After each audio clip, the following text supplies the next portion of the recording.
Interesting race. One yesterday, we had some electrical gremlins. We had few offs, some braking issues into turn 3. We kind of had it all yesterday. What are we going to see here in race 2? Plenty of action, I think. Indy Al Miller and Louis Schreiber, Charles Finelli, Jim Booth, all starting near the back of the pack in those high horsepower platinum class cars, and expect all of them to be coming up through this field. Of course, it was a fantastic win yesterday for one of the young lads vying for the championship in the Pro 1500 class, Nick Persing, closing the gap. He's now within 4 points of Danny Jashelski, who just jumped out of the USF cars straight onto the grid and into the Radical SR3 1500. So we'll be looking for Nick to try and close the gap ever more. It's going to be hard, though. Dashelski was a little bit faster in race 1, which means he'll start ahead the pole sitter in the 1500 class. But battles throughout the pack yesterday. Pro 1340, of course, a fantastic battle that came down to the last lap and the last corners between Robert Cipriani and Gavin Sanders. Sanders taking the win, but Cipriani getting the faster lap. So we'll take you through the grid, and it will be Louis Schreiber right at the back, P35. 35 cars taking the start of this one, and Charles Finelli, Jim Booth alongside each other, again right at the back of the pack. Starting 32nd is Evan Wolf alongside Andy Vocal, both for Crown Concepts. Jace Bacon and Kevin Savage will start next. Then it's Mike D'Ambrose Jr. in P28 alongside Richard Girosha. Seth Bacon, 26th on the grid, alongside Ben Blander, both of those gentlemen in the 1340 class.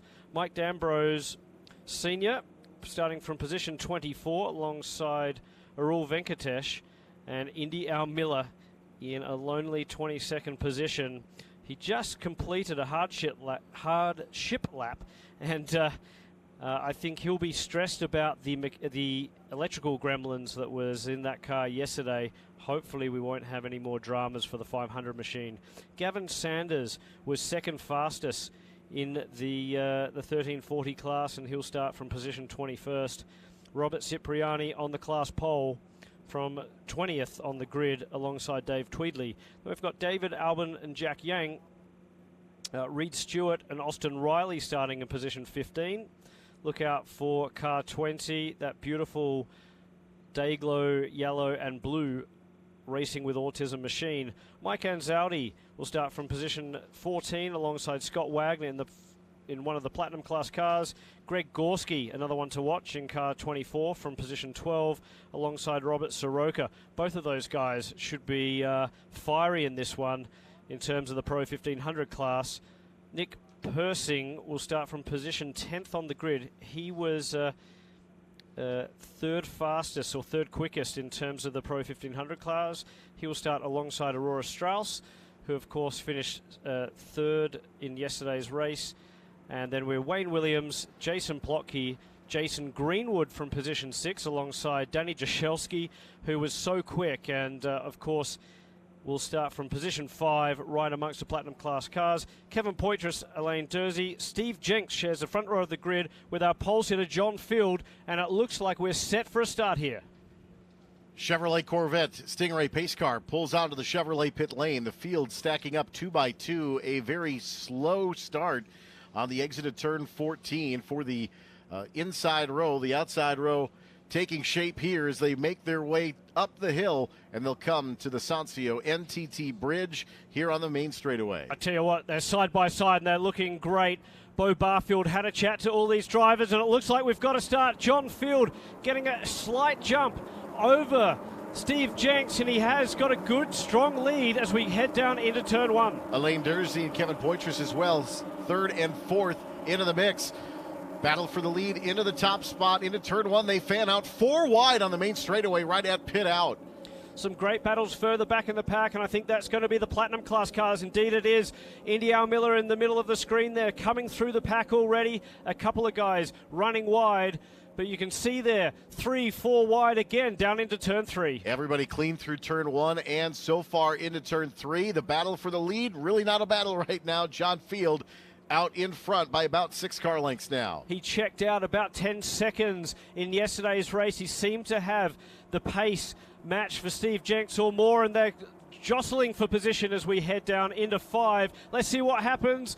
A little pass there to the inside. Lovely move. And so far, so good. Touch wood in the Blue Marble Radical Cup. Battles all over throughout the field. Well over 30 cars in the field this weekend. Oh, Some excellent racing, some contact in turn 6.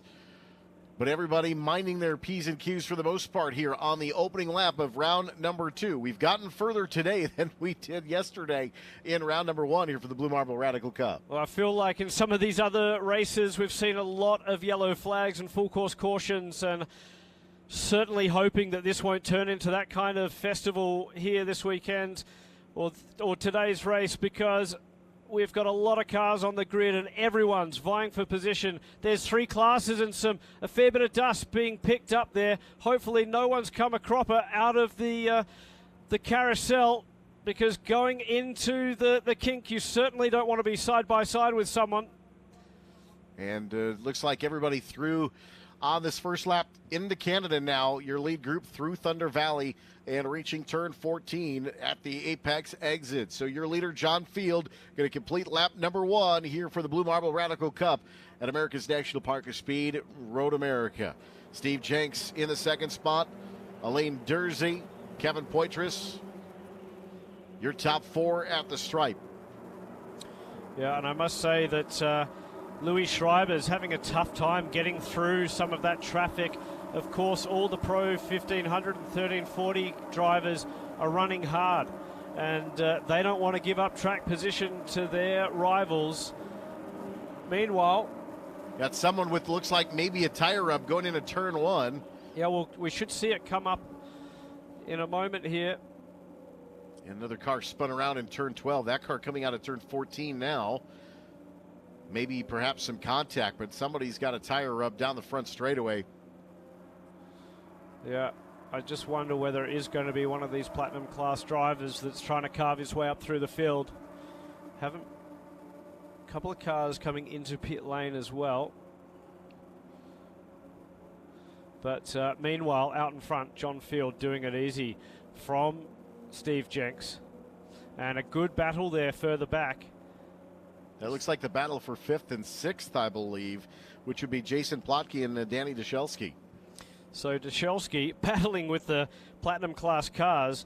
He's found himself in quite a few battles today so far. Yeah, absolutely. And a car running wide now at turn 5, just rejoining the racetrack. Had a spin.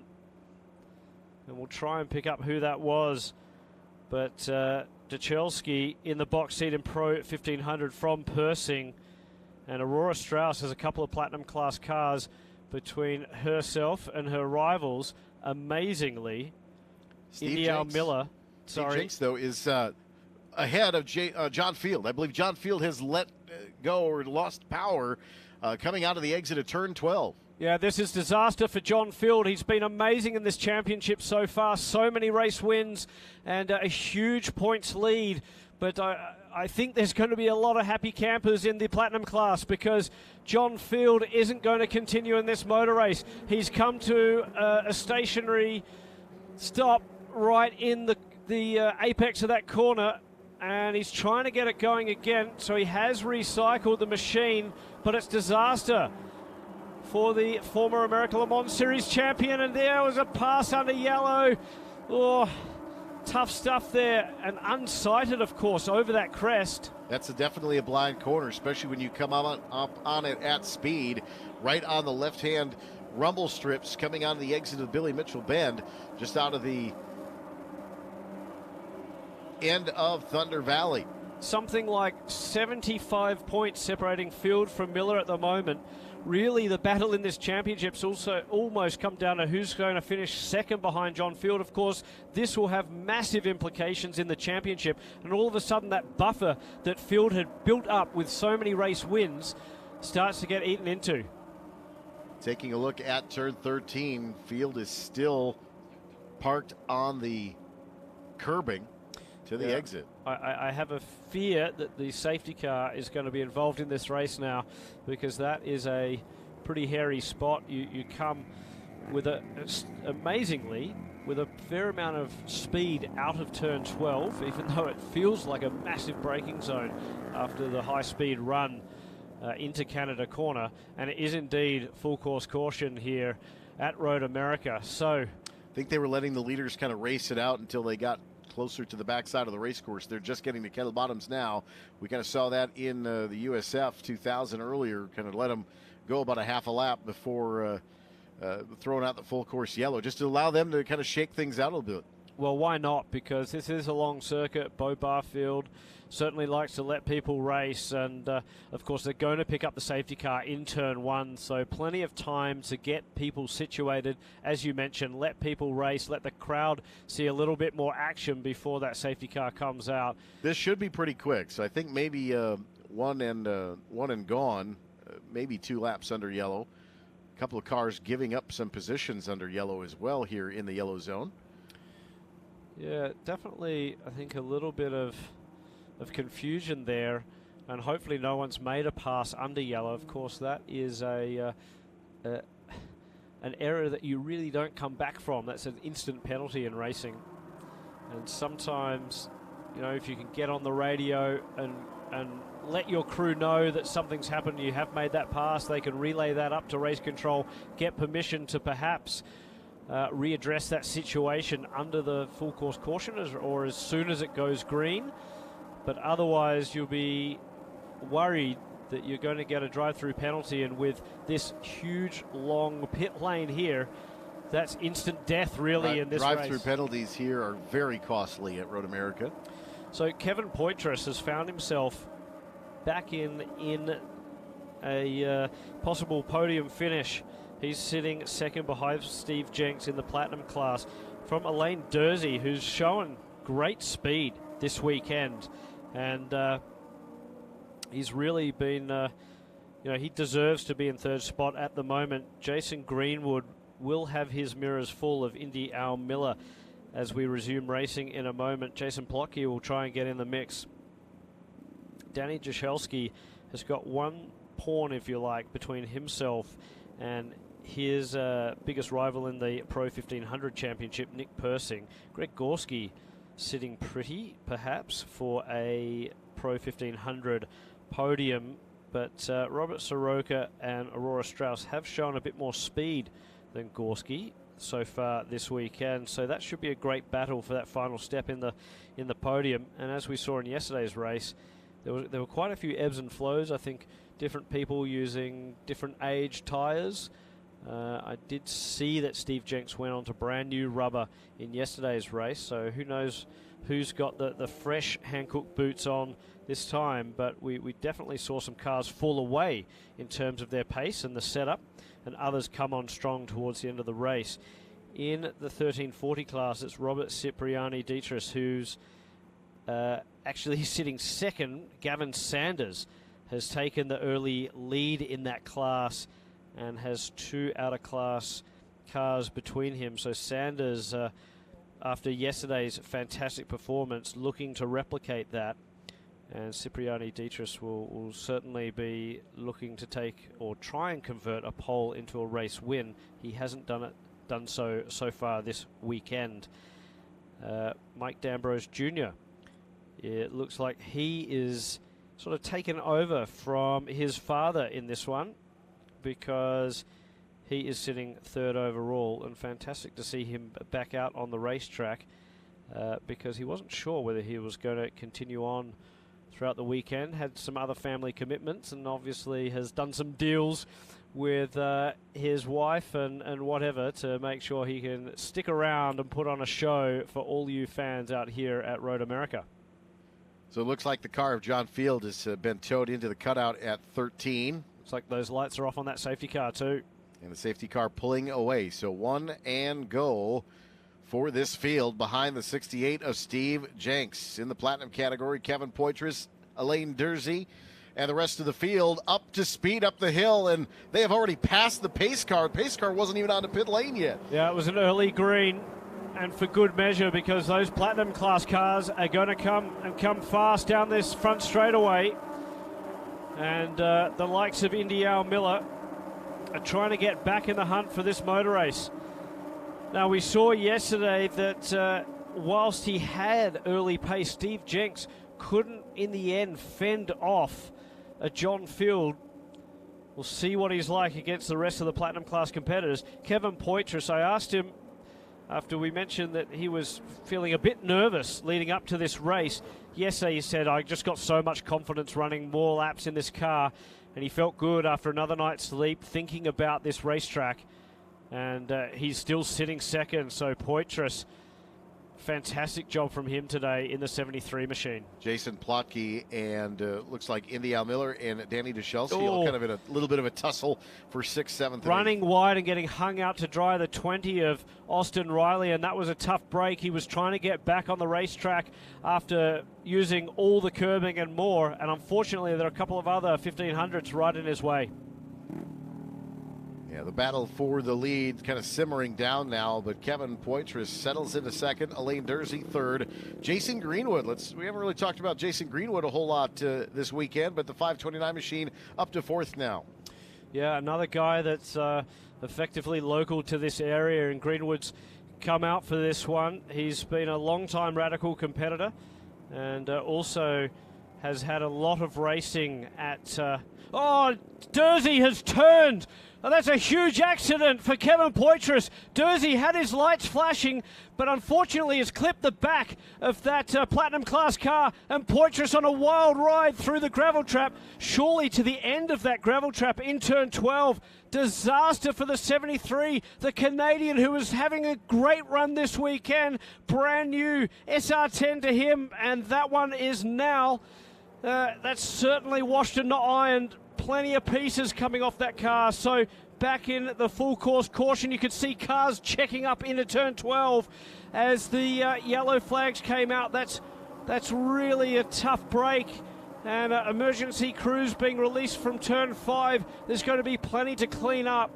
Hope Kevin Poitras is A-OK. Of course, he does have that new cockpit safety structure, and the driver is okay. We're getting word immediately. So the strong Radical chassis does its job, but he will be absolutely heartbroken. I'm not sure if that was, in all honesty, a mistake from Dursey into Poitras, or if Poitras may have just tried to back the corner up a little early, and they ended up making contact. But it definitely looked almost more like a failure and then contact. No, I think honestly it was contact. Unfortunately, you could see just in the screen before that, as we were following them out of the kink, Dursey had his lights flashing, and I was sort of mid-sentence and couldn't get it out quick enough. But Dursey was on a mission, on the charge, and he was right up beneath that Hewland gearbox of Kevin Poitras, and unfortunately I think he just popped slightly too late. Of course, there is that big kink again in that straightaway as you head down towards Canada Corner, and you know, whilst it perhaps doesn't look like a lot on screen or if you're watching trackside, but there is a huge turn there, and of course it just means that the cars can use a little bit of a different line, use a little bit more track than perhaps what you're expecting if you're following someone. Now, perhaps Poitras as well just went to cover that position as well as Dursey popped, and of course you don't need much contact with the front splitters on the front of these cars to just pick up those rear wheels, just unload, and you can see that car in the end of the gravel trap. Unbelievable. Yeah, it certainly looked like for certain that that car just very abruptly turned to the driver's left, making contact with the wall. Yeah, absolutely. Perhaps we'll even see a picture of that car in the gravel trap there, but used all of the, and Poitras just getting out, so he is okay, but you can see the damage on the back of that car. That's been a wild ride for him, and the Radical cockpit safety structure doing its job. Oh, Kevin, I feel so sorry for him. He's had just a fantastic run in this car after stepping up from the 1340, walking away with absolute dejection in that body language. Of of course, happy that he's okay, but you can see him just look back at the car, and that thing needs a lot of work. Now, the good thing for the Radical Canada crew is that they do have a lot of time between now and tomorrow's race. A lot of parts in this paddock, and hopefully we'll get that 73 machine going again. But that is one messy SR10 after a huge ride here at Road America. You don't have many rides that end up in the back half of that area, but certainly the safety equipment doing its job, those tire barriers there for a reason. Yeah, so the safety car coming through that section of the racetrack, and I'm sure everyone on the radio asking after Kevin. This is a pretty big family that the Radical Cup has. We all got together last night, enjoyed ourselves in the tent there, and we're all sort of comparing war stories and all the rest of it. And it's just a great atmosphere that we have in this paddock with all the competitors. Good thing is there are a few wheels on that wagon that still work, but you know, I'm sure the teams have been immediately onto the radio just reassuring their drivers that Kevin is okay and they can refocus on this motor race. Now, Steve Jenks has done a pretty good job, you'd say, over this weekend with restarts and getting a little bit of a break. So Jenks will be interested to see what he can do. But the big news sort of out of that is that now we have Indy Al Miller, a multi-time champion in the Radical Cup, indeed a former Platinum class champion as well. He is now sitting third on this racetrack. What a remarkable job he's done from 20th on the grid, 22nd on the grid. So he's looking like our Sunoco hard charger at the moment. Indy Al Miller, I don't count him out. It's almost one of those, where did he come from? Well, I'm sure Steve Jenks is thinking that. Jenks will be looking in his mirrors thinking, all right, Elaine Dursey, maybe I've got your match. Of course, Elaine Dursey has been super quick this weekend.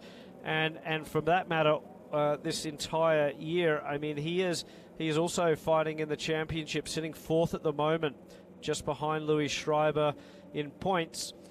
And so Dursey is certainly a contender for this one as well.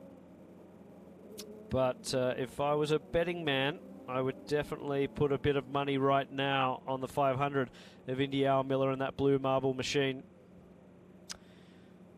Jason Plotke will be licking his lips as well as Jason Greenwood. All of these guys, Scott Wagner, they're running line astern, so this is going to be a fantastic battle for the Platinum class win. Danny Jashelski also has Nick Pearson, or Piercing rather, behind him.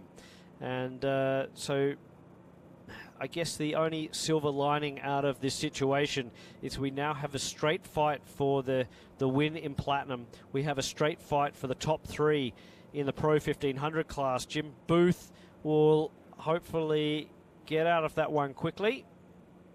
But Booth is sort of in the mix there. Aurora Strauss, Robert Soroka. That might give them the opportunity to get back onto the back of the train of the top three in Pro 1500. And then Gavin Sanders does still have a significant buffer. In fact, Sanders seems to have really benefited out of the chaos that ensued as we went full course caution, because he's now got 4 or so cars between himself and Robert Cipriani. Dietrich and Cipriani will have to watch out. Seth Bacon, Jace Bacon nearby. Mike D'Ambrose Jr. also in the mix there.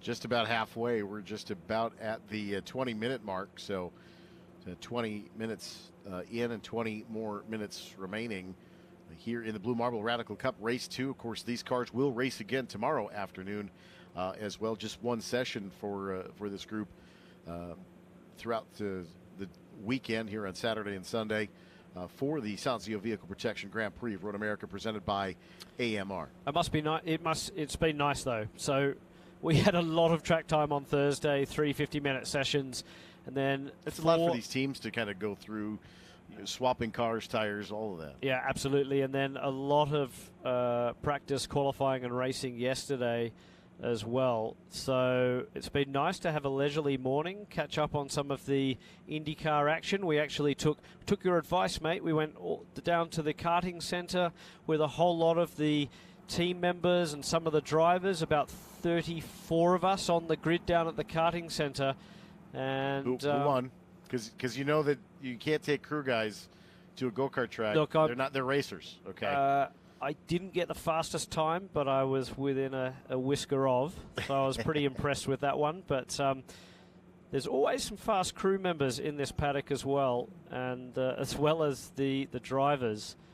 So it was good fun there. And it's a pleasure coming to this racetrack because the crowd is just so inviting, engaging with everyone.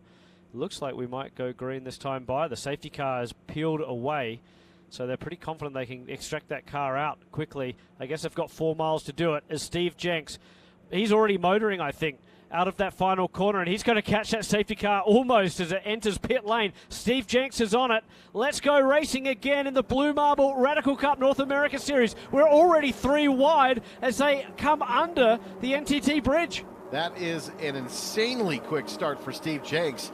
Alain Dersey and Indy Al Miller go to the outside and didn't quite get there. So Indy Al Miller getting cut off by Dersey, but Indy Al's got to run down into turn 3.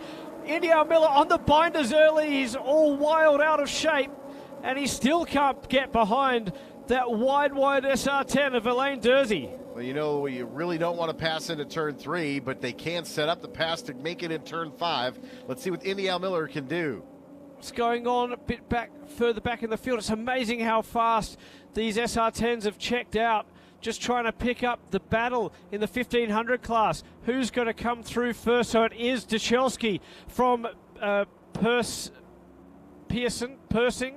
and then we're back into quite a gaggle of cars there for the minor places in 1500.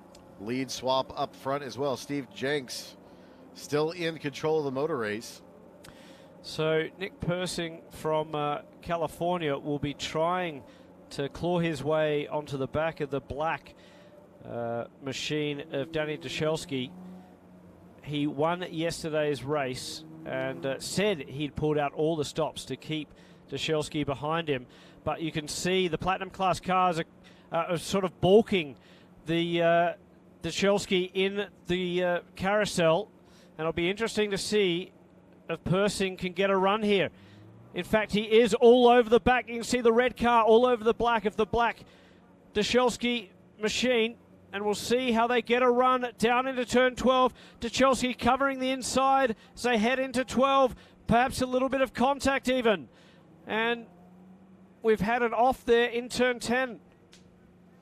So contact in turn 10. Dachelski to the inside. He's trying to go around some of the... and we've got a full course caution yet again. Who came out in ahead of that battle? It looks like Persing is ahead, perhaps, of Gorski. One of the things that with the multiple timelines around the race course, timing and scoring, probably going to have to settle that out. So it is quite a hard lick into turn 10. The car right up against the tyre wall.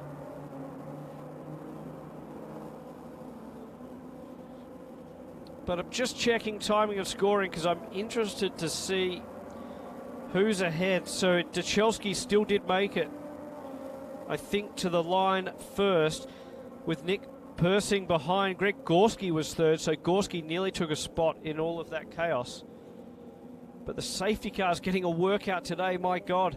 In all of the classes that we've had around here, everyone getting antsy in the Formula races. If the NTT IndyCar Series wouldn't have had qualifying in practice, we might have seen a safety car in that session too, I think. Yeah, absolutely. It's everybody trying to find that razor-thin margin of grip versus no grip this weekend. Obviously, the pavement has thrown a little bit of a wrench into the works, but everybody's starting with that clean sheet of paper this weekend. So we've got word from turn 10 that the driver is okay in that one as well, but a rough ride through the gravel trap. Tell you what, it's pretty remarkable to get all the way to the wall on that one as well. just shows the speed, really, of these Radical race cars. They're not hanging about around this circuit. Looks like Andy Vocal in 1340, the 134 machine, only has completed lap 7. We are working lap 9 right now. So Wayne Williams also looks like the 57 machine's only completed 6 laps. So we do have a couple of cars dropping off. Don't want to make a guess at who's back there in turn 10, but those would be our suspects in that particular situation. Look at this line of cars. Unbelievable to have 35 cars starting this race, and there is action all throughout the pack. I think this is going to be a cracker of a race once we go green again, because we've got 7 platinum cars at the pointy end of this field, then a whole host of the Pro 1500 drivers. Don't count out the likes of Aurora Strauss. She found herself on the podium. Reed Stewart hasn't sort of made his mark yet. Jack Yang was quite impressive as well. Austin Riley, who we saw run wide a little bit earlier. Mike Anzaldi. These names are all drivers that are capable of winning, and they're sitting a bit further back than they'd like. This is the opportunity they're going to have to perhaps progress through the field on this restart. Of course, Greg Gorski is looking for a podium and his first race win of the season, and this could be an opportunity for him as well. Gavin Sanders, what an amazing weekend he has had. That young man from Canada has just lit up the Pro 1340 class, and so far has fended off Cipriani Dietrich. Seth Bacon third in Pro 1340 at the moment. Then it's Mike D'Ambrose Jr. Jace Bacon, and then Mike D'Ambrose Jr. Ken Savage, Ben Blander. Senior is there as well. So it looks like the safety team has pulled the car back to the grass in turn 10. But they are bringing the hook. They're bringing the hook, but that's a good sign if it's anything from last time. As soon as they got the car hooked up, they were ready. Race control was feeling confident about going green, so this won't be too much longer. Safety car out of 14 up the hill underneath the Sancio NTT data bridge, so we will go at least one more lap under yellow. A few grooves in that gravel trap out of the carousel. So a few people finding it tough to get around there. The driver's commenting that now with the new pavement, it is flat out, and it's very, very demanding. It's always been demanding as a driver. You hook in there with this tremendous speed, and as you turn in, the car scrubs off a little bit of speed, and you're sort of gritting your teeth, trying to feed back throttle. The brain's telling you to get out of it. You know, the G-forces on the system, and everything's telling you that you're going too fast already. Of course, in a downforce car like this, that extra grip allows you to keep feeding in the throttle and building speed towards the famous kink and down into Canada Corner. Just saw the 57 of Wayne Williams complete lap 7. So Venkatesh in the 13. And there goes, I believe, Andy Vocal in the 134 pass. So that 13 maybe who's over backside of 10. That might make a little bit more sense in terms of the color schemes. Absolutely. Venkatesh with a white car, so that checks out. And Louis Schreiber still weighs down the order there. So unlike Indy Al Miller, Louis Schreiber hasn't really managed to make much ground up through this field. Charles Finelli and Louis Schreiber are sort of doing a bit of a tag team effort as they storm up through the field from the back of the grid. I mean, it's still not a bad effort from 34th, 35th to 18th and 19th. So, you know, I mean, fair play.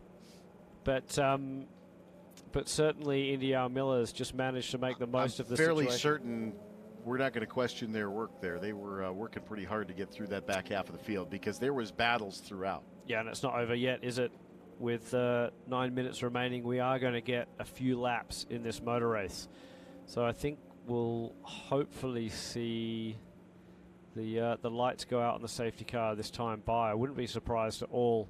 They're still coming through the carousel and have a little bit of track to cover. Of course, that stricken car on the tow truck. And it's time to catch your breath and just grab a quick cold drink or something and get back trackside, because we are about to go racing yet again in the Blue Marble Radical Cup North America Series. This is race 8 of the season. The drivers have already been to New Orleans and then Barber Motorsports Park with the IndyCar Series. Next, they'll be off to the streets of Toronto, first street circuit for them. And very excited to take the series up to Canada. We'll be joining the M-Zone Radical Cup run by FEL. And excited to combine the Canadian series with the North American series. Expecting a big grid up there on the streets of Toronto. Hoping to put on a show up there. And then we're off to COTA, Circuit of the Americas, and finish the year again with IndyCar at WeatherTech Raceway, Laguna Seca.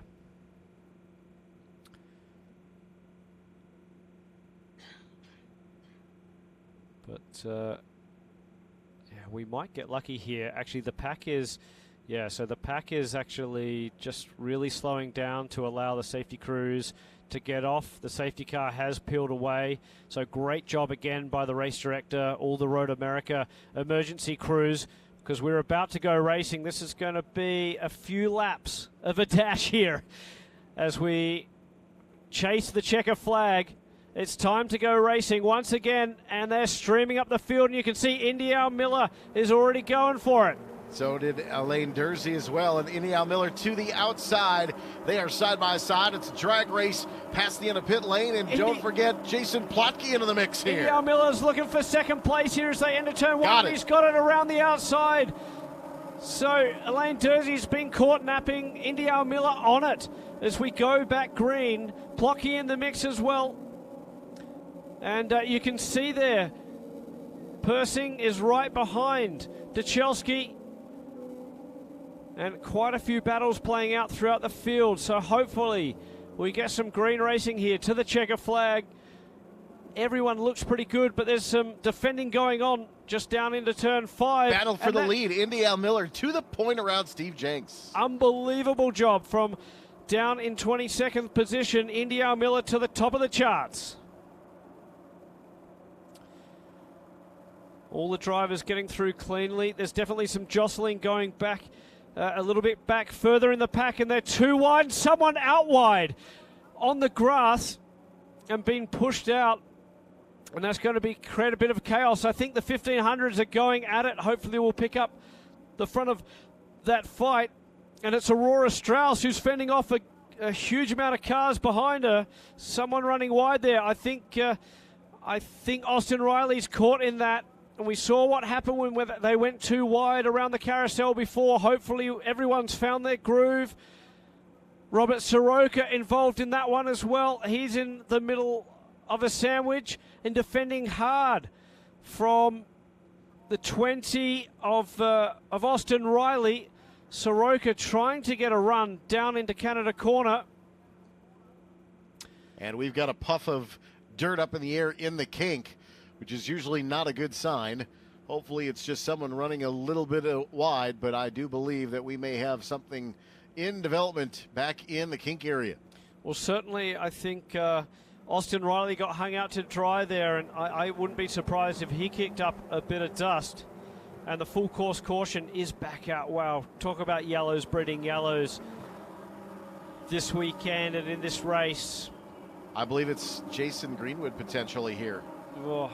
He's dropping through the order on scoring. Jenks, though, I believe, back to the point. It's not a great place to have a moment. Indy Al Miller's in third, so Indy Al Miller's been relegated to third in all of that. So what has happened up at the pointy end of the field?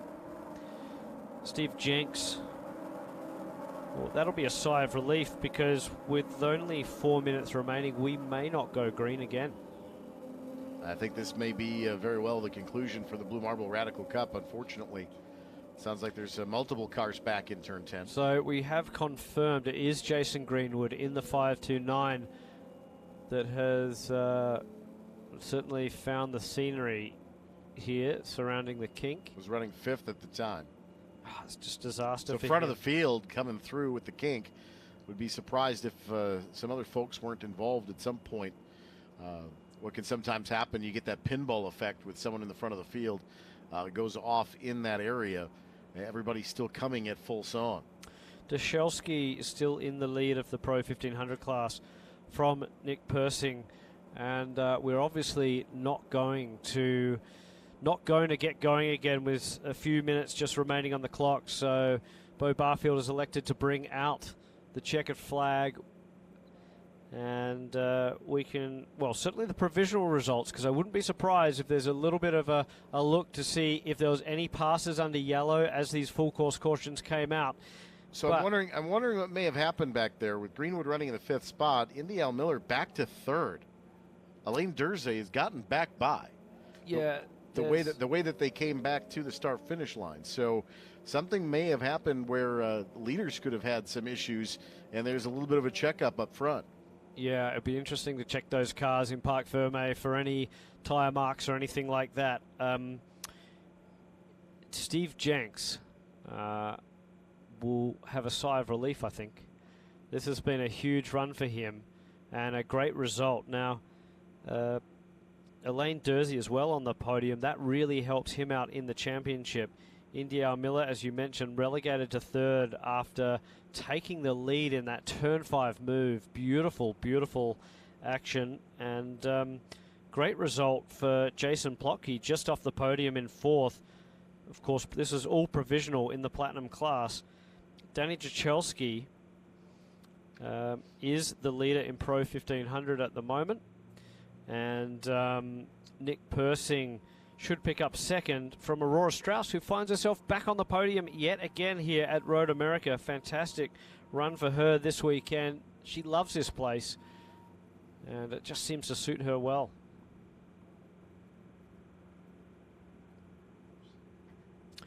So Gavin Sanders, that's